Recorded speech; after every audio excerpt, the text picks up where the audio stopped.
Hello friends, मैं अनिल वैष्णव स्वागत करता हूं आपका वसंत क्लासेस पर। तो पिछले क्लास में हमने देखा था कि रासायनिक अभिक्रिया वो चार प्रकार की होती है और उनमें संयोजन अभिक्रिया और वियोजन अभिक्रिया के बारे में हमने पूर्ण रूप से जानकारी है वो प्राप्त की थी। तो चलिए आगे बढ़ते हैं। अब जो तीसरी अभिक्रिया है वो है विस्थापन अभिक्रिया। अब विस्थापन अभिक्रिया किसे कहेंगे कि जब ऐसी रासायनिक अभिक्रिया जिसमें किसी यौगिक के किसी परमाणु या समूह के स्थान पर जिसमें किसी यौगिक के परमाणु या समूह के स्थान पर दूसरा परमाणु या समूह आ जाता है, तो इस प्रकार की जब अभिक्रिया होगी तो उसे हम कहेंगे विस्थापन अभिक्रिया। चलिए इसकी डेफिनेशन है वो मैं लिख देता हूं।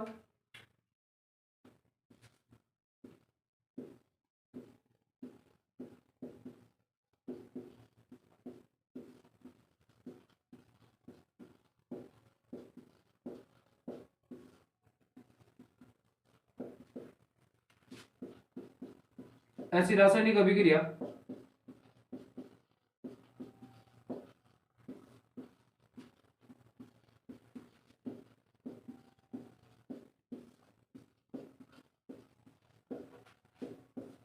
जिसमें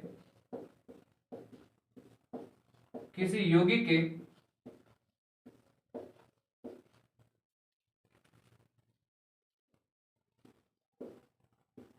के परमाणु या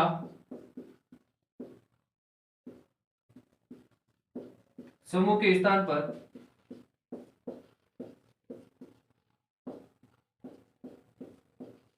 दूसरा परमाणु या समूह आ जाता है,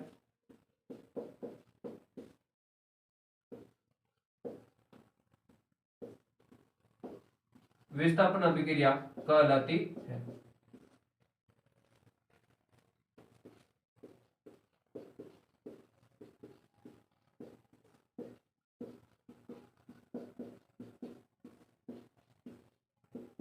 जैसे कि अगर हम आयरन की अभिक्रिया कॉपर सल्फेट के साथ करें तो आयरन सल्फेट का निर्माण होता है तथा कॉपर यहां से विस्थापित हो जाता है। यानी कि कॉपर सल्फेट के विलयन में जब हम लोहे की कील को डालें, कॉपर सल्फेट के विलयन में लोहे की कील को डाला जाता है तो वहां पर आयरन सल्फेट का निर्माण हो जाता है। यानी कि कॉपर सल्फेट को नीला तोता भी कहते हैं और इसका रंग जो होता है वो कैसा होता है, नीला होता है। और जब नीले के विलयन के अंदर यानी कि कॉपर सल्फेट के विलयन के अंदर आयरन यानी कि लोहे की कील को डाला जाता है तो उसका विलयन है वो कैसा हो जाता है, हरा हो जाता है और यहां से कॉपर है वो क्या हो जाता है, विस्थापित हो जाता है। ऐसा क्यों हुआ? क्योंकि आयरन जो है वो कॉपर से क्या है, अधिक अभिक्रियाशील धातु है, अधिक अभिक्रियाशील धातु है। तो अधिक अभिक्रियाशील धातु है वो कॉपर को वहां से क्या कर देगा, विस्थापित कर देगा। कॉपर को विस्थापित क्यों किया? क्योंकि कॉपर क्या है, कम अभिक्रियाशील धातु है। किससे? आयरन से। तो यहाँ ऐसा इसलिए हुआ क्योंकि आयरन कॉपर को विस्थापित कर देता है। आयरन अधिक अभिक्रियाशील धातु है और कॉपर कम अभिक्रियाशील धातु है। तो यहाँ पर जो विलयन बनेगा उसका नाम है आयरन सल्फेट और कॉपर यहाँ से क्या हो जाता है, विस्थापित हो जाता है। तो इस प्रकार की जब अभिक्रिया होती है तो उसे कहा जाता है विस्थापन अभिक्रिया। और एग्जांपल देखा जाए जैसे कि जिंक की अभिक्रिया हाइड्रोक्लोरिक अम्ल के साथ करें तो जिंक क्लोराइड और हाइड्रोजन गैस है वो उत्सर्जित होती है। तो यहां पर भी देखा जाए कि जिंक है वो क्या है, अधिक अभिक्रियाशील धातु है और हाइड्रोजन क्या है, कम अभिक्रियाशील है। तो यहां पर जिंक क्या करेगा कि हाइड्रोजन को वहां से विस्थापित कर देगा। तो विस्थापित करने के फलस्वरूप यहाँ पर जिंक क्लोराइड का निर्माण होता है और हाइड्रोजन क्या हो जाता है, उत्सर्जित हो जाता है। तो इस अभिक्रिया को देखें अब संतुलित है या नहीं है वो भी हमें संतुलित करना आवश्यक होता है। तो यहाँ पर देखें अभिकारक में तो जिंक कितना हो रहा है, एक हो रहा है और इधर कितना हो रहा है, उत्पाद में भी एक हो रहा है। यानी कि जिंक क्या है, संतुलित है। उसके बाद हाइड्रोजन को देखा जाए तो हाइड्रोजन अभिकारक में हो रहा है एक और उत्पाद में हो रहा है दो। तो क्या करें, इसके आगे लगा दे दो। तो इसके आगे दो लगाने से क्या होगा, हाइड्रोजन संतुलित हो जाएगा। फिर देखा जाए क्लोरीन को तो क्लोरीन हो रहा है अभिकारक में दो और उत्पाद में भी हो रहा है दो। तो इसका मतलब हमारी ये रासायनिक अभिक्रिया है, संतुलित है। इसका देखा जाए पहली अभिक्रिया तो आयरन यहाँ पर परमाणु एक है अभिकारक में और उत्पाद में भी कितना है, एक है। कॉपर यहाँ पर एक है अभिकारक में और उत्पाद में भी कितना है, एक है। सल्फेट को देखा जाए सल्फर एक है यहाँ पर भी एक। ऑक्सीजन परमाणु देखा जाए चार और इधर भी कितना है, चार। इसका मतलब क्या हुआ कि ये भी रासायनिक अभिक्रिया क्या है, संतुलित है। अगर और उदाहरण देखा जाए, जैसे कि हम मैग्नीशियम की अभिक्रिया हाइड्रोक्लोरिक अम्ल के साथ करें तो किसका निर्माण होता है, मैग्नीशियम क्लोराइड का निर्माण होता है, और हाइड्रोजन गैस क्या है, वो विस्थापित होती है। तो क्या करें, इसके आगे लगा दे 2। इस प्रकार से ये अभिक्रिया क्या हो जाएगी, संतुलित हो जाएगी। तो ये तीनों अभिक्रिया अभी क्या है, संतुलित है। अब क्या हो रहा है कि ये परिभाषा को देखा जाए, ऐसी रासायनिक अभिक्रिया जिसमें किसी यौगिक के परमाणु या समूह के स्थान पर दूसरा परमाणु या समूह आ जाता है तो उसे विस्थापन अभिक्रिया कहते हैं। विस्थापन का मतलब होता है हटाना। तो यहाँ से कॉपर को यहाँ पर विस्थापित किया जा रहा है, हाइड्रोजन को विस्थापित किया जा रहा है, यहाँ पर भी हाइड्रोजन को क्या किया जा रहा है, विस्थापित किया जा रहा है, इसलिए इसको कहा गया विस्थापन अभिक्रिया। चलिए आगे बढ़ते हैं। अब जो चौथी अभिक्रिया है उसका नाम है द्विविस्थापन अभिक्रिया। अब द्विविस्थापन अभिक्रिया किसे कहेंगे, ऐसी रासायनिक अभिक्रिया जिसमें किसी यौगिक के आयनों की अदला बदली से नई यौगिक का निर्माण हो, नए यौगिक का निर्माण हो, तो उसे हम द्विविस्थापन अभिक्रिया कहते हैं। तो इसकी डेफिनेशन है वो मैं लिख देता हूं।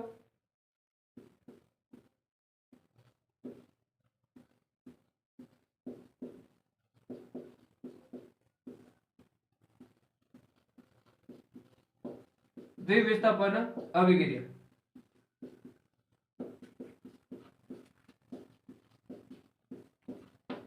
ऐसी रासायनिक अभिक्रिया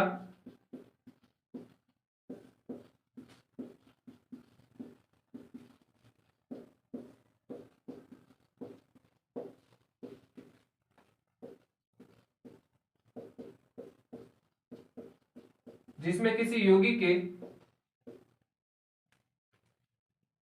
आयनों की अदला बदली से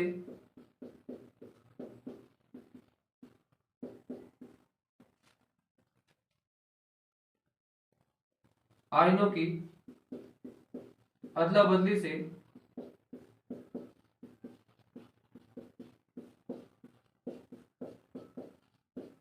नए यौगिक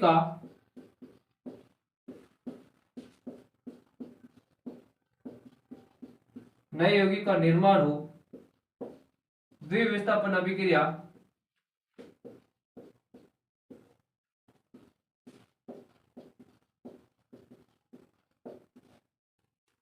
कहलाती है।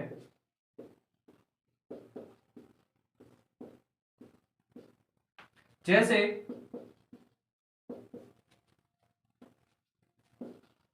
बेरियम क्लोराइड की अभिक्रिया सोडियम सल्फेट के साथ की जाती है तो नमक का निर्माण होता है तथा साथ में बेरियम सल्फेट का निर्माण होता है। तो यहां पर आयनों की क्या हो रही है, अदला बदली हो रही है। इनके विलयन से दोनों की क्या हो रही है, अदला बदली हो रही है, 2 बार हो रही है। इसका नाम दिया गया है द्विविस्थापन अभिक्रिया। तो यहाँ पर क्या हो रहा है, देखो बेरियम क्लोराइड की अभिक्रिया, यानी कि एक परख नली लेनी है और परख नली में आपको बेरियम क्लोराइड डालना है और दूसरा क्या डालना है, सोडियम सल्फेट डालना है। जब इन दोनों को हम डालेंगे तो यहाँ पर नमक का निर्माण होगा, जो कि ये क्या होता है, जल में विलय होता है, और दूसरा होता है वो बेरियम सल्फेट, ये अविलय होता है, यानी कि हमें अवक्षेप के रूप में प्राप्त होता है, अवक्षेप के रूप में प्राप्त होता है, यानी कि ये परख नली में घुलेगा नहीं, ये नीचे तली में जाकर क्या हो जाएगा, जम जाएगा। इस कारण इसको क्या कहा जाता है, अवक्षेपण अभिक्रिया कहते हैं। इस प्रकार की अभिक्रिया हो और जिसमें हमें अवक्षेप प्राप्त हो, इस कारण इसे हम क्या कहेंगे, अवक्षेपण अभिक्रिया।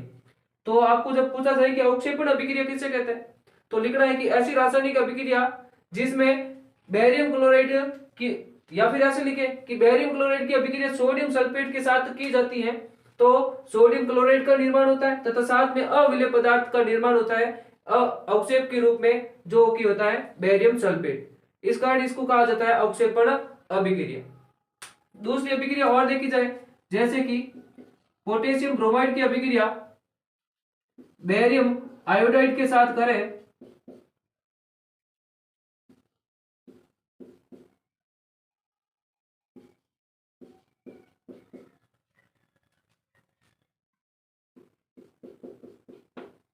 तो यहां पर बेरियम ब्रोमाइड का निर्माण होता है तथा पोटेशियम आयोडाइड का निर्माण होता है। अब आपको देखना है कि यहाँ पर ये दोनों अभिक्रिया संतुलित है या नहीं।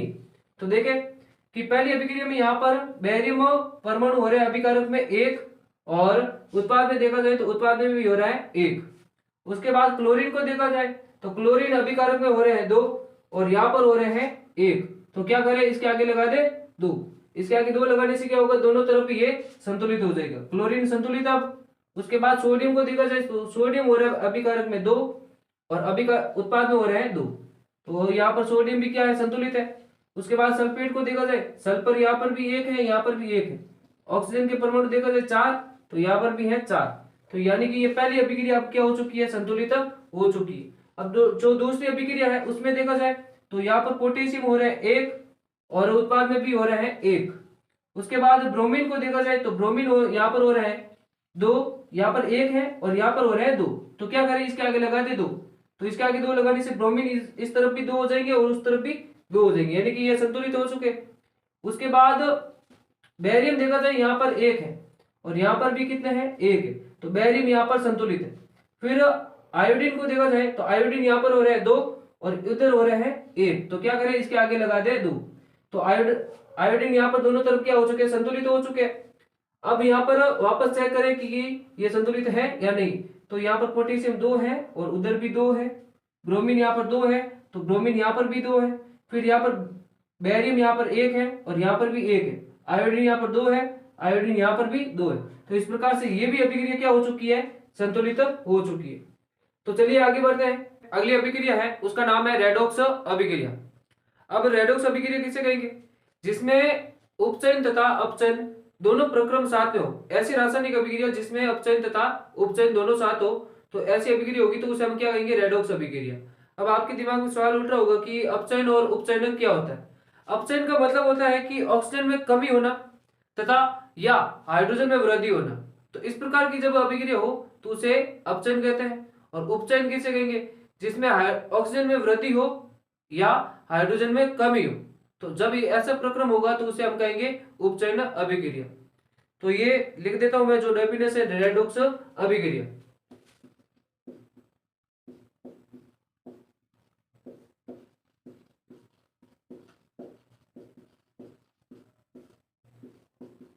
और ये परीक्षा की दृष्टि से इंपॉर्टेंट भी है।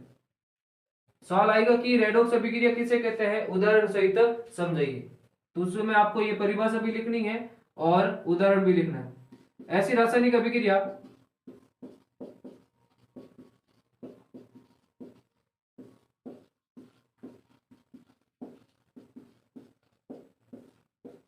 जिसमें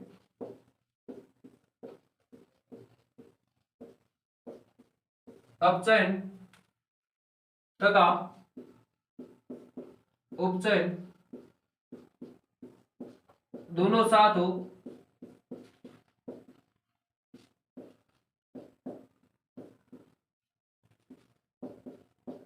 रेडॉक्स अभिक्रिया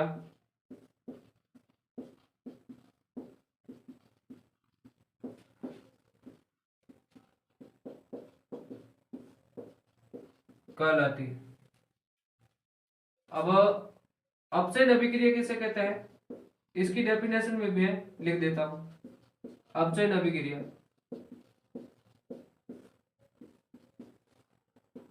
ऐसी अभिक्रिया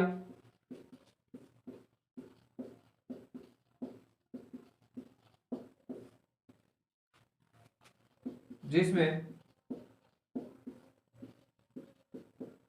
ऑक्सीजन में कमी हो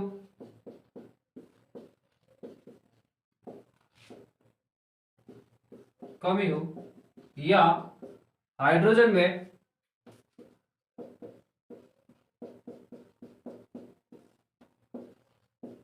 वृद्धि हो, अपचयन अभिक्रिया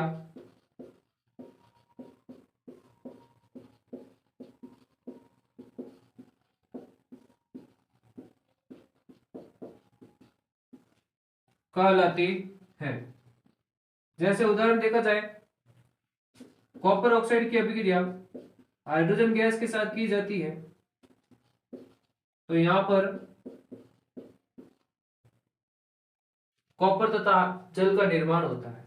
तो यहां पर कॉपर ऑक्साइड से कॉपर बन रहा है, यानी कि कॉपर ऑक्साइड का क्या हो रहा है, अपचयन हो रहा है, कॉपर ऑक्साइड का अपचयन हो रहा है।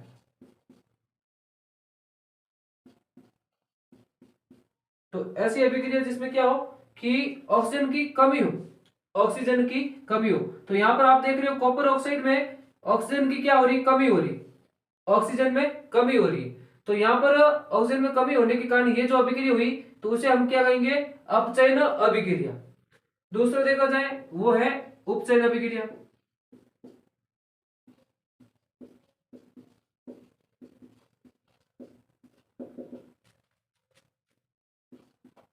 ऐसी अभिक्रिया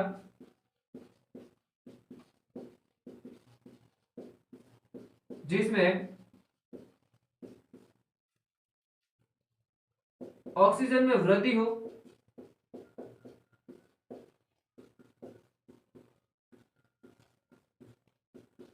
तथा हाइड्रोजन में कमी हो, उपचयन अभिक्रिया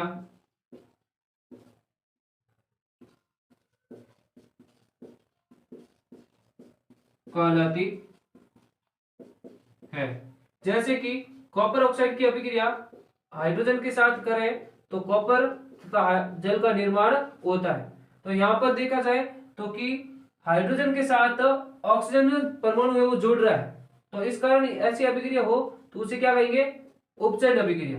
यानी कि यहाँ पर हाइड्रोजन में वृद्धि हो रही है, किसके साथ, हाइड्रोजन गैस के साथ, हाइड्रोजन गैस के साथ ये ऑक्सीजन जुड़कर जल का निर्माण करता है। तो यहाँ पर ऑक्सीजन की वृद्धि हुई, इस कारण ये परिभाषा देखिए, ऐसी अभिक्रिया जिसमें ऑक्सीजन में वृद्धि हो या हाइड्रोजन में कमी हो, तो इस प्रकार की अभिक्रिया होगी तो उसे कहेंगे उपचयन अभिक्रिया। तो ये आपको अच्छी तरह से समझ में आया होगा। अब जब ऐसी अभिक्रिया क्या हो कि दोनों साथ में हो, अपचयन भी साथ में हो और उपचयन भी साथ में हो, तो दोनों साथ में होगी तो उसे मिलकर कहा जाता है रेडॉक्स अभिक्रिया। रेडॉक्स अभिक्रिया, अब रेडॉक्स अभिक्रिया को दूसरे नाम से और लिखा जाता है, जो नाम है अपोपचय अभिक्रिया। ये भी पूछा जा सकता है कि अपोपचय अभिक्रिया किसे कहते हैं, तो उस समय भी आपको यही परिभाषा लिखनी है और आपको समझना है। चलिए आपको ये समझ में आ गया होगा।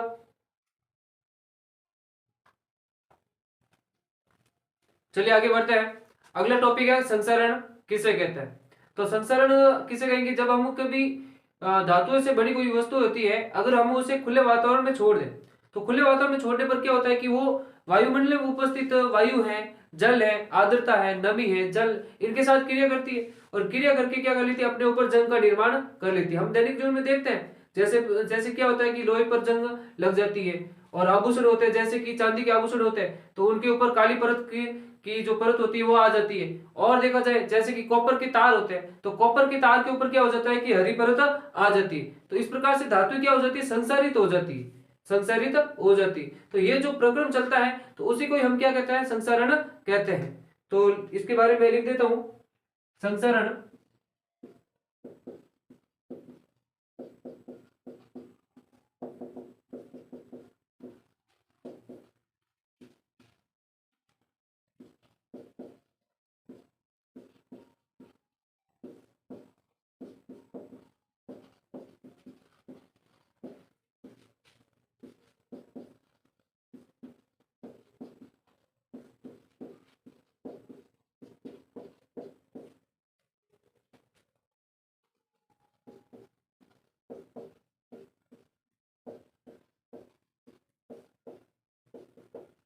आदि के संपर्क में अधिक दिनों तक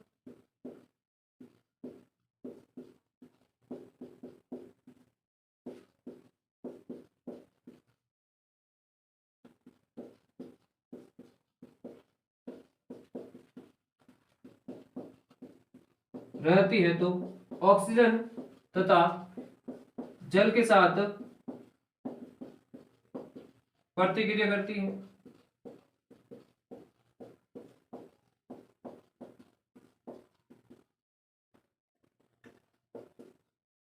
प्रतिक्रिया करती है तो अपने ऊपर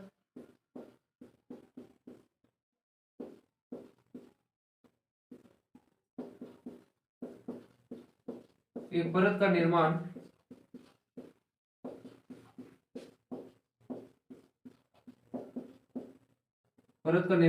कर लेती है, जिससे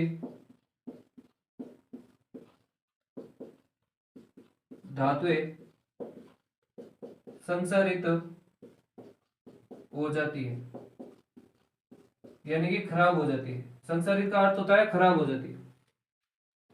इस प्रक्रिया को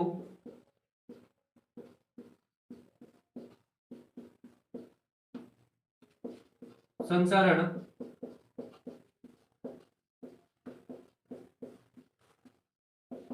कहते हैं। उदाहरण जैसे लोहे पर जंग लगना। और देखते हैं जैसे कि चांदी के आभूषण पर काली परत का आना।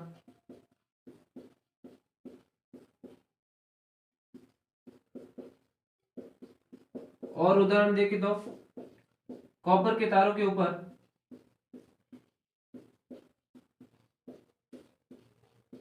हरी परत का जमना।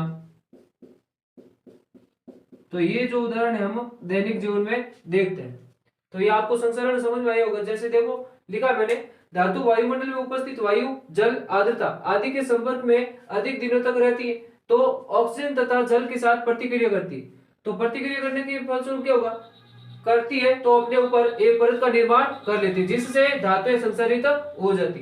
इस प्रक्रिया को संसारण कहते हैं। ओके। चलिए देखते हैं इनके बचाव के भी कुछ उपाय होते हैं। जैसे कि क्या करना, पेंट करना।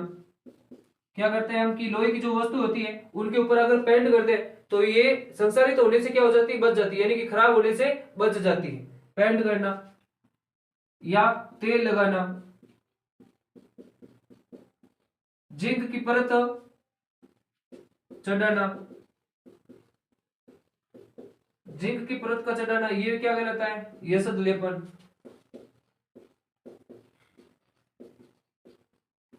और क्या करता है कि अगर हम मिश्र धातु का उपयोग करें तो उससे भी क्या हो जाता है, ये धातु है वो संसारित होने से बच जाती है। मिश्र धातु का उपयोग करना,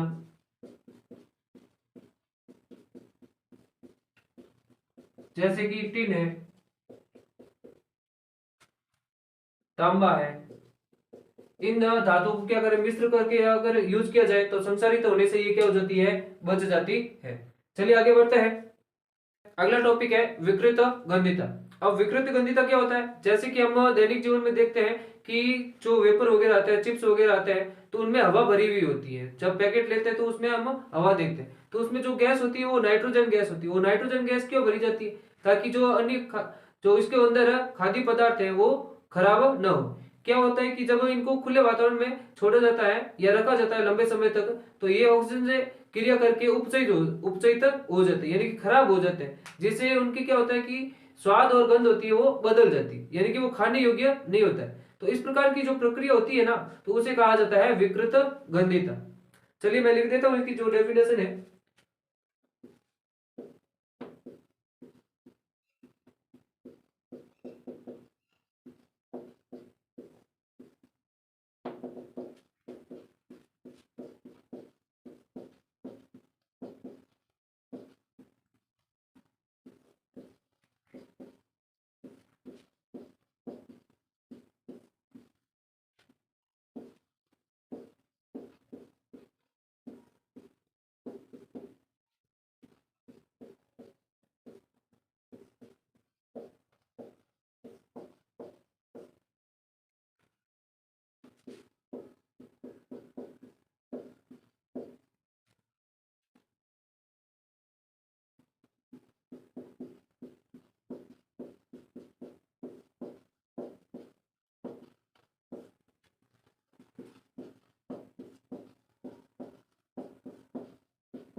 देखिए हम जब क्या होता है कि तेल एवं वसा युक्त खाद्य पदार्थ वायुमंडल में लंबे समय तक रहने से ऑक्सीजन के साथ क्या करते हैं, क्रिया करते हैं। ऑक्सीजन के साथ क्रिया करके उपचयित हो जाते हैं, यानी कि खराब हो जाते हैं, जिससे उनके स्वाद तथा गंध में क्या आ जाती है, परिवर्तन आ जाता है तथा वह खाने योग्य नहीं रहता है। इस प्रक्रिया को विकृत गंधिता कहते हैं। ठीक, तो विकृत गंधिता के बचाव के जो उपाय है,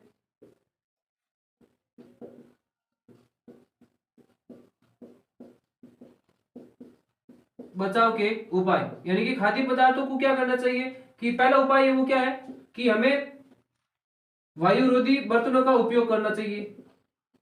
वायुरोधी बर्तनों का उपयोग करना चाहिए जिससे वो उपचयित ना हो, यानी कि खराब ना हो। दूसरा देखा जाए तो नाइट्रोजन जैसी गैसों का प्रयोग करना चाहिए।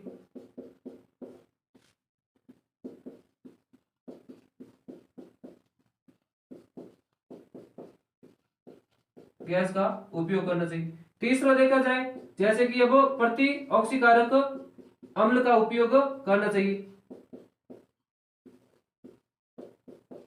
जैसे कि हम क्या करते हैं, अचार वगैरह होता है तो उसमें अगर सिरका डाला जाए तो वो लंबे समय तक खराब नहीं होता है, हम उसे अच्छी तरीके से सुरक्षित रख सकते हैं। तो वायुरोधी बर्तनों का उपयोग करके हम विकृत गंधिता यानी कि खाद्य पदार्थों को सुरक्षित रख सकते हैं, यानी कि उनको खराब होने से बचाया जा सकता है। नाइट्रोजन जैसी गैस होती है तो उनसे भी हम खाद्य पदार्थों को सुरक्षित रख सकते हैं। प्रतिऑक्सीकारक अम्लों का उपयोग करके, जैसे कि सिरका है तो सिरका का उपयोग करके हम खाद्य पदार्थों को सुरक्षित रख सकते हैं। तो इस प्रकार से विकृत गंधिता के ये बचाव है उपाय हम कर सकते हैं। तो ये आपको विकृत गंधिता अच्छी तरीके से समझ में आया होगा। चलिए इसी के साथ हम ये जो क्लास है यहीं पर समाप्त करते हैं और मिलते हैं अगले क्लास में। तब तक हमारे साथ बने रहिए, हमारे चैनल को सब्सक्राइब करें, लाइक करें, शेयर करें। धन्यवाद। जय हिंद।